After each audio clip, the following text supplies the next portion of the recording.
નમસ્કાર દર્શક મિત્રો, વડોદરા ટુડે ન્યૂઝમાં આપનું સ્વાગત છે। વડોદરા શહેરની મકરપુરા પોલીસ સ્ટેશનની ટીમે પોલીસ કમિશનર નરસિમ્હા કુમાર અને ઉચ્ચ અધિકારીઓના માર્ગદર્શન હેઠળ ડ્રગ્સ વિરોધી અભિયાનમાં મોટી સફળતા મેળવી છે। બાતમીના આધારે વોચ ગોઠવીને આરોપી પ્રિતુલભાઈ મહેશભાઈ પાટણવારિયાને ઝડપી પાડ્યો છે।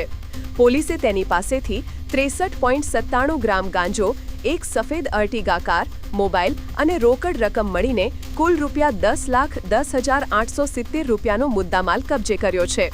પકડાયેલ આરોપી રીઢો ગુનેગાર છે અને તેના વિરુદ્ધ અગામ છોટાઉદેપુર અને મકરપુરામાં NDPS અને પ્રોહિબિશન સહિતના કુલ 4 ગુનાઓ નોંધાયેલા છે। પોલીસે તેની સામે NDPS એક્ટ મુજબ ગુનો નોંધી કાયદેસરની કાર્યવાહી હાથ ધરી છે। આવા જ તમામ લેટેસ્ટ અપડેટ માટે જોતા રહો વડોદરા ટુડે ન્યૂઝ।